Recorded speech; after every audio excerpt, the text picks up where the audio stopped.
자, 그러다가 1889년 25살의 뭉크는 자기의 작품 세계를 확장시킬 새로운 기회를 얻게 됩니다. 그해 4월에 뭉크는 크리스티아니아의 첫 개인전을 열었고요. 우와. 그 덕분에 장학금을 받고 해외로 유학을 떠날 수 있게 된 거지요. 그러면 뭉크가 노르웨이를 떠나서 유학 생활을 하게 된 곳은 어디였을까요? 예술로 유명한 프랑스? 이태리? 파리? 예술로 유명한 파리로 가게 됩니다. 역시 파리. 당시의 파리는 유럽 예술을 주도하는 최고의 도시였고 예술가들의 성지였다고 해도 과언이 아니니까요. 저 출세하려면 파리로 가야 했나 봐요. 맞아요. 어쨌든 당시 가장 트렌디한 그 파리에서 뭉크는 뭐 어떤 영향을 받나요? 사실 유학 생활 초기에는요. 파리의 여러 살롱들을 둘러보면서 파리에 다양한 회화가 있다는 걸 알게 된 거예요. 그중에서도 특히 청년 화가 뭉크가 큰 감동과 영향을 받은 당대의 화풍이 있었는데요. 당대 화풍? 뭉크에게 큰 영향을 준 화풍은 후기 인상주의였습니다.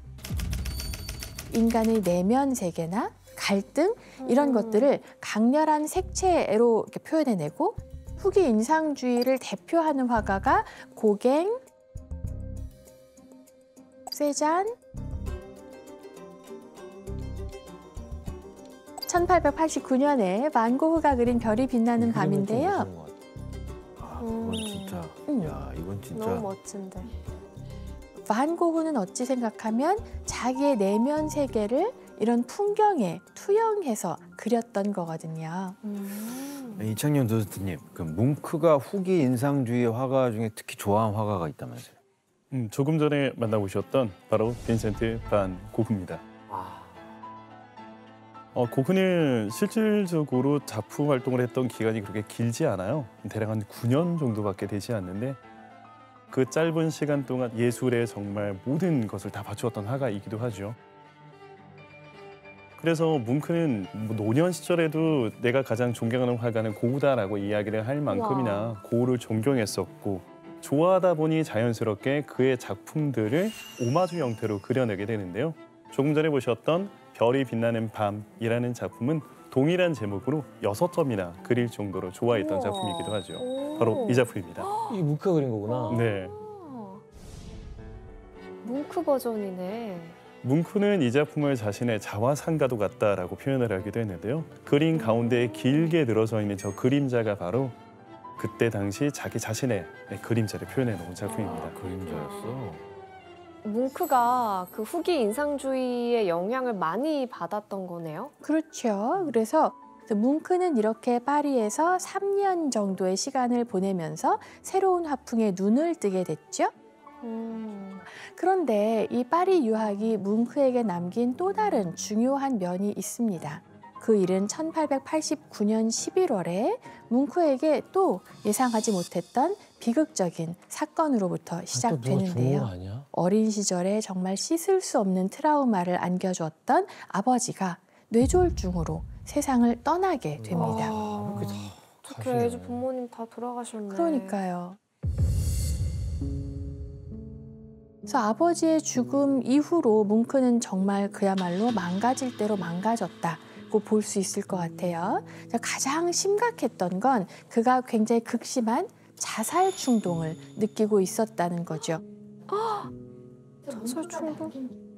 나는 죽음과 동거한다. 어머니, 누나, 아버지. 하루하루가 똑같다. 벽난로에서 타오르는 불이 내 유일한 벗이다. 최악의 경우 갑작스러운 충동을 이기지 못한 채 벽난로에 머리를 기댄다. 목숨을 끊어라. 그러면 모든 게 끝이다. 왜 사는가? 너무 우울한데? 진짜 어떡해. 네. 그러니까 이때는 뭉크가 이런 자살 충동뿐만이 아니라 온갖 강박에 시달려야 했습니다. 예를 들어서 이제 카페에 가면 주변 사람들의 시선을 의식하느라고 오래 앉아있지를 못했고요. 또 모자를 똑바로 썼다는 확신이 들 때까지는 집 밖으로 나가지도 못했다고 해요. 강박까지 있었구나. 그렇죠. 이창용 도스트님, 이 뭉크가 아버지의 죽음을 겪고서 남긴 그림이 또 있다면서요? 이 시절에 그렸던 생클로의 밤이라는 작품을 함께 보시면 좋을 것 같은데요. 와, 어둡다. 생클루는 도시 이름이에요. 파리의 서쪽 언덕 위에 자리 잡고 있는 곳으로, 그래서 지금 창밖을 보시면 파리의 야경과 세네 강을 만나볼 수가 있습니다. 그런데 지금 창가에 앉아있는 한 남성의 모습이 보이시나요? 네. 아버지를 떠나고 난 이후 홀로 남겨진 자기 자신의 그 외로움을 표현한 작품이라고도 해석하기도 하고요. 또 어떤 이들은 뭉크의 아버지라고 해석하시는 경우들도 있어요. 우리 아버지가 정말 이렇게 가족들과 동화되지 못하고 세상과는 단절된 채 외롭게 사셨던 것은 아닐까라는 그러한 이야기를 그림으로 표현한 것은 아닐까라는 생각이 들기도 합니다. 이 작품은 가족의 나무라고 하는 작품인데요. 야, 저건 뭐야? 스케치를 저렇게 했어.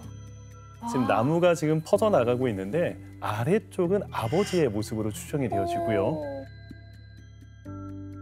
그 위쪽으로 가족들의 모습이 그려지고 있는데 마치 죽음이 이렇게 피어나가고 있는 모습처럼 보여지기도 하는데요. 귀신처럼 그려놨어. 그 가지를 따라 쭉 가시다 보면 아래쪽에 교수대 밧줄이 걸려 있는 것을 확인할 수가 있어요. 와. 아마 저 남은 자리는 이제 나의 자리가 아닐까. 홀로 남겨진 뭉크가 죽음을 계속 떠올리고 있는 작품이라고도 볼 수 있고요.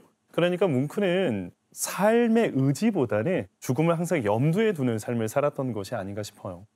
좀 진짜 섬뜩해요. 그런데 아버지의 죽음으로 이렇게 극도의 불안과 혼란의 나날을 보내던 중 화가였던 뭉크는 생클로에서 한 가지 중요한 것을 깨닫게 됩니다. 단순히 눈으로 관찰한 그림이 아니라 자신의 내면에서 요동치는 감정을 시각적으로 담아내는 화가가 되기로 한 거예요. 뭘 보고 놀란 것 같기도 하고. 뭉크가요, 해질녘에 한 언덕을 산책하다가 문득 굉장한 불안감을 느낍니다. 그리고 그 감정을 고스란히 이 그림에 담아낸 거거든요. 갑자기 공황장애가 왔을 수도 있겠네요. 그렇겠죠? 아니면 전쟁 아닌가? 환영을 벗다든가. 이때 뭉크가 구체적으로 남긴 글이 있어요. 어떤 감정이었는지 규현 씨가 한번 읽어주시죠. 해가 질 무렵 나는 두 친구와 길을 걸어 내려가고 있었다. 갑자기 하늘이 피처럼 빨갛게 변했다. 극도의 피로를 느낀 나는 멈춰서서 난간에 기댔다. 불의 혓바닥과 핏물이 검푸른 피오르 해안을 따라 퍼져갔다.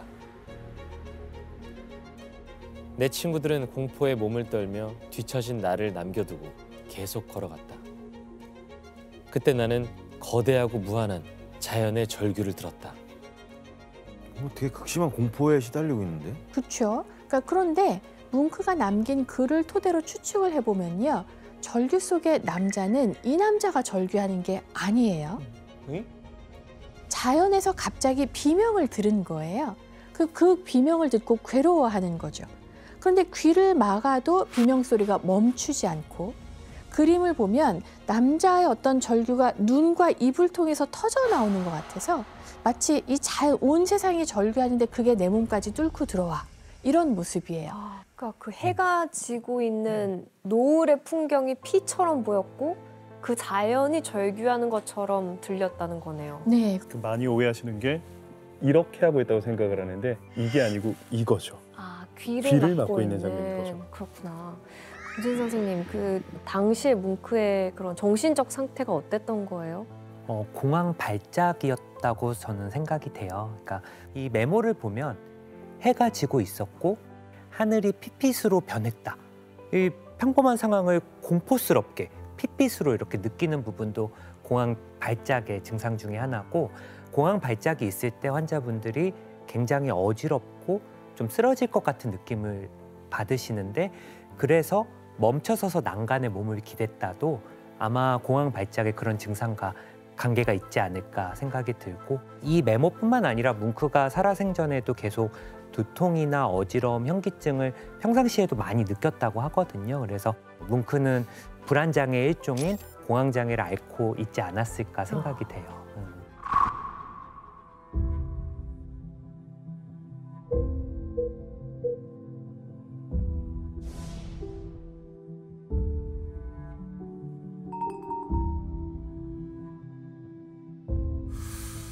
저기서 실제 노을을 보면 정말 저렇게 보여요.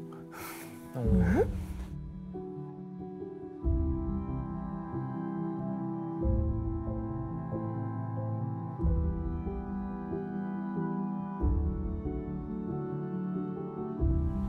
노을이 지나 보다.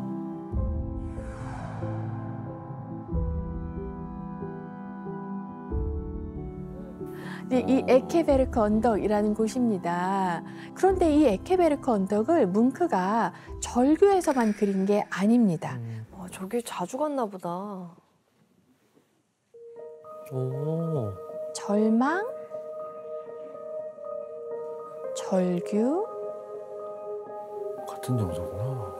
불안입니다. 비슷해. 네. 이렇게 절망, 절규, 불안이라는 작품 배경이 모두 에케베르크 언덕이거든요. 뭉크의 어머니, 누나, 아버지의 장례식이 차례로 치러졌고요. 여동생 라우라가 정신질환으로 입원을 했던 병원도 에케베르크 근처였습니다. 아니 교수님 설명 듣고 나니까 왜 저기서 절규를 했는지 이제 이해가 돼요. 그쵸. 가족들의 장례식이 있었던 본인일 곳이고. 수도 있겠네. 네. 이 에케베르크 언덕은 뭉크에게 가장 깊은 상처로 남은 그런 곳이었기 때문에 뭉크가 이곳을 배경으로 삼아서 강박적으로 그림을 그렸던 겁니다. 아, 그랬구나. 여기서 또 문제를 드립니다. 당시 자신의 정신 상태가 심각하다는 사실을 깨달은 뭉크는 이것을 결심하는데요. 어떤 일이었을까요? 정답. 네, 규현 씨. 정신병원 입원을 결심해요. 정답입니다. 정답입니다. 네, 자, 이게 되네. 자기의 정신 상태가 예사롭지 않다고 생각한 뭉크는 1907년 44세 나이로 코펜하겐행 열차에 몸을 실었습니다.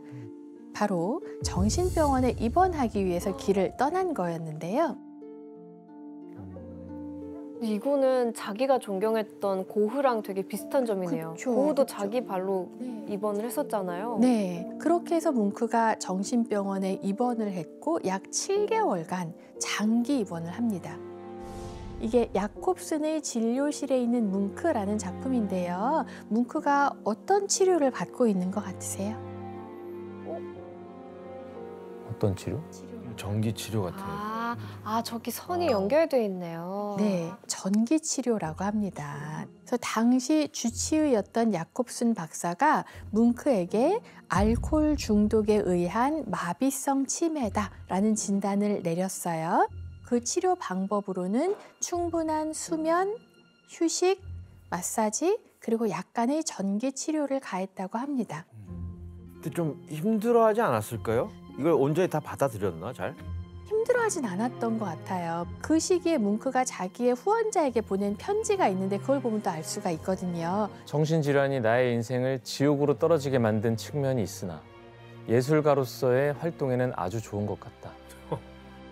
불안과 질병이 없었다면 내 인생은 방향을 잃고 떠드는 배와 같았을 것이다. 그래서 정신질환에 대한 뭉크의 태도가 이제는 어떻게 돼요? 굉장히 긍정적인데. 그렇죠. 그러니까 어떻게 생각하면 뭉크의 생애 내내 그림자처럼 자기를 따라다니면서 괴롭히던 불안, 고통 이런 게 화가로서는 작품 활동을 하는데 원동력이 되었다. 그 자신도 인식하고 있었던 것 같아요. 내일 안 씻는 날이야. 좋겠다. 그래. 너무 좋겠다. 안 씻는 날이 있어? 이게 여자들의 대화입니다. 근데 가인아, 넌 좀 씻어야 될 것 같아. 지금 며칠째 안 씻는.